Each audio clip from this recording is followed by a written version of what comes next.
He is just the best master of any apprentice we've ever seen. And proof that if you mess up one, just go hide in the desert. One will come find you, and that one will be a lot better. Everyone give it up for Obi-Wan Kenobi.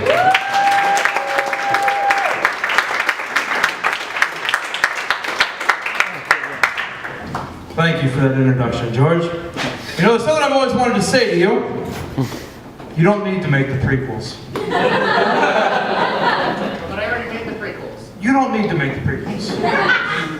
My tricks won't work on me, only money. Of course. All kidding aside, George Lucas created a fantastic new world with exciting creatures and beloved characters that become an important cultural artifact in the lives of both young and old. But your meddlesome revisionism got in the way. You decided that Return of the Jedi needed an extended musical number with CGI gophers doing a shitty Peter Gabriel song. You thought you were so impressive. You had the power to change the past, and you decided to use that power to show Boba Fett trying to bang alien babes in Jabba's palace instead of preventing 9/11. Of course, Steven Spielberg is here. Man responsible for Jaws, E.T. the Extraterrestrial, Indiana Jones, Jurassic Park, and that one movie where Tom Hanks is a likable protagonist. Hey Spielberg, how about you and Forrest Gump get a fucking room? You guys are the expensive version of Tim Burton and Johnny Depp. Jabba the Hutt was supposed to be here, but apparently he forgot his safe word and was choked to death by Princess Leia in a horrible bondage accident gone horribly wrong. And I'm glad Princess Leia could join us tonight. Her and Luke are probably my favorite version of Cersei and Jaime Lannister. Leia, you once told Han Solo that he didn't know everything about women. But I'm willing to bet he knows a little bit more about not mouth-kissing his brother on a hospital bed. When Luke revealed that you were siblings, your response was, I know. Somehow I've always known.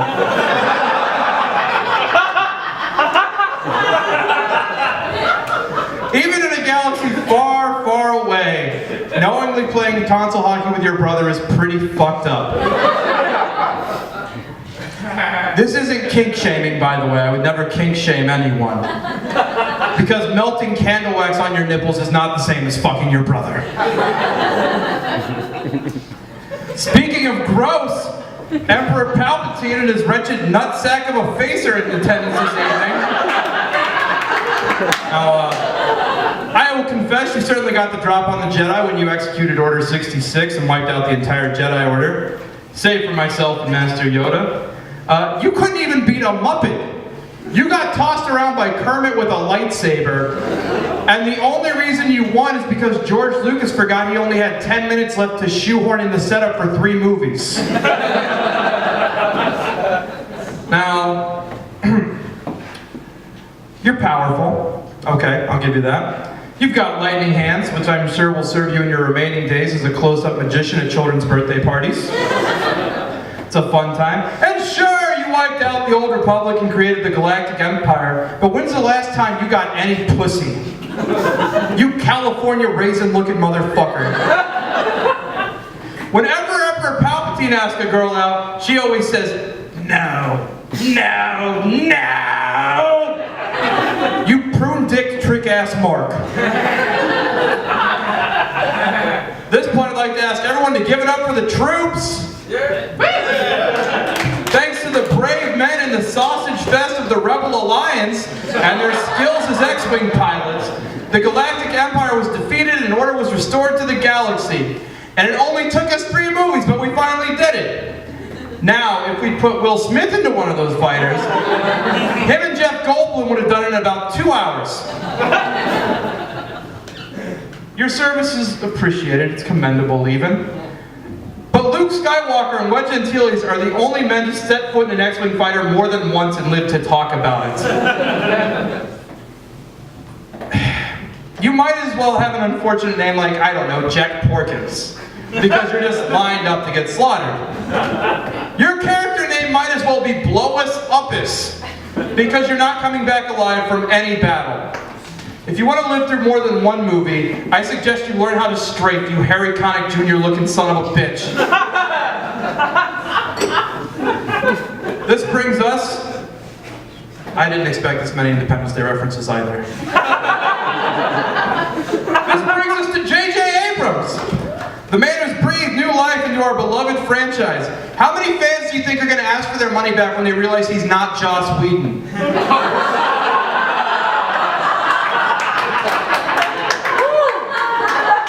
How did you land this gig, by the way? Was it your successful reboot of the seminal Star Trek films?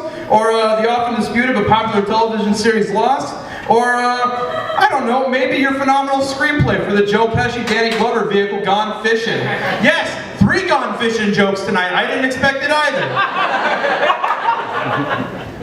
At any rate, I look forward to the newest Star Wars so I can see some more of the erratic camera zooms and washed out lens flare lighting that have become your trademark. I'm especially looking forward to the scene where Han Solo inexplicably gets fucked by a smoke monster, only to never have it explained to us ever. You look like Steven Spielberg if he was really into ska. You can go back to your cocaine now. Lando Calrissian. What can I say about you that hasn't already been said by a lifetime of being confused for the guy who played Apollo Creed in the Rocky movies? It was a real bummer to hear you weren't going to be included in the new Star Wars movies, but as long as you're getting residual checks from Undercover Brother and Colt 45, I'm sure you'll be fine. Now you're doing the comic convention circus, charging $50 a pop for an autograph, so it's true what they say. Colt 45 works every time. Billy D. Williams works part of the time. Boba Fett, everyone's favorite for no reason other than he looks cool. He does literally nothing. All he did was tail the Millennium Falcon to Bespin. Darth Vader and his army actually captured and froze Han Solo in carbonite.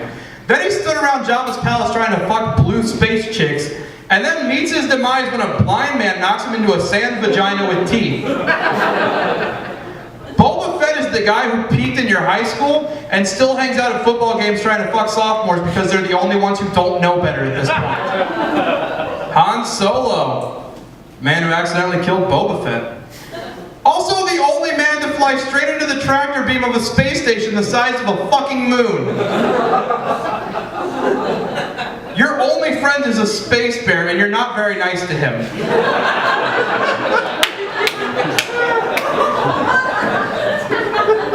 You and Luke Skywalker were both awarded medals for your bravery and involvement in the Battle of Yavin 4, a battle in which Chewbacca himself was present, and you stood silent by as your Wookiee best friend went unrewarded for their heroism in a crucial battle against the Galactic Empire. You are the Rick Springfield of the galaxy. And your best friend's girl happened to be his sister, which, again, fucking gross. And you didn't even think to announce your romantic intentions with his sister to your friend. Han Solo, you are a former smuggler, an impressive pilot, and now a respected general of the Rebel Alliance, but you are a shitty fucking friend.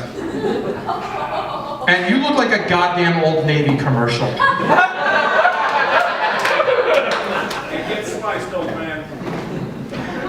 I'm gonna live forever, you fucking idiot. You're gonna die in a smuggling run gone wrong hiding from your wife. I'm gonna come to your shitty house and fucking haunt you.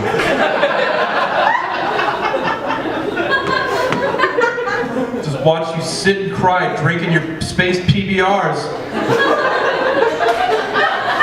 While Leia yells at you, Han, why didn't you take out the space trash? And you just sit there weeping, oh, it's not my fault. It's not my fault. Fuck you. Finally, the man of the hour, Luke Skywalker himself. You look like Tom Petty.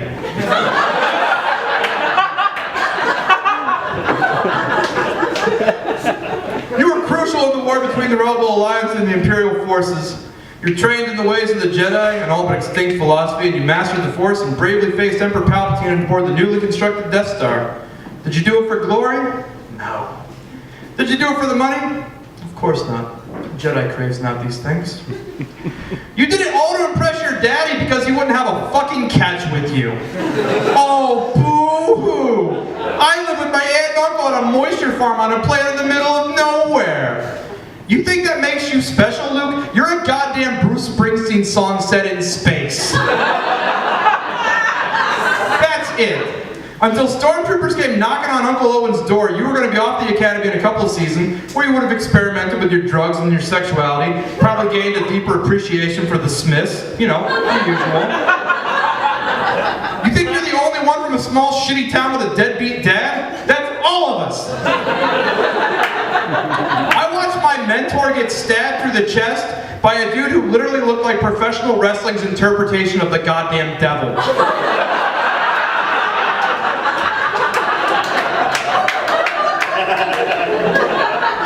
I got my ass kicked not once, but twice by a fucking 90-year-old man.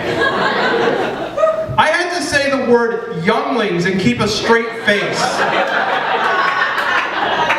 I had to kill my apprentice and best friend on a fucking fire planet, and then watch another friend die and spend the rest of my years alone on a shitty desert planet, and then because you fought a fucking droid to my goddamn doorstep and dragged me into yet another Star War, I died a fucking virgin. And look how good I look!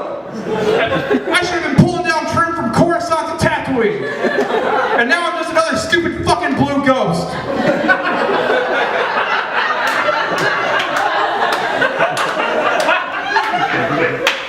The Force will be with you always, but I died never knowing a woman's touch.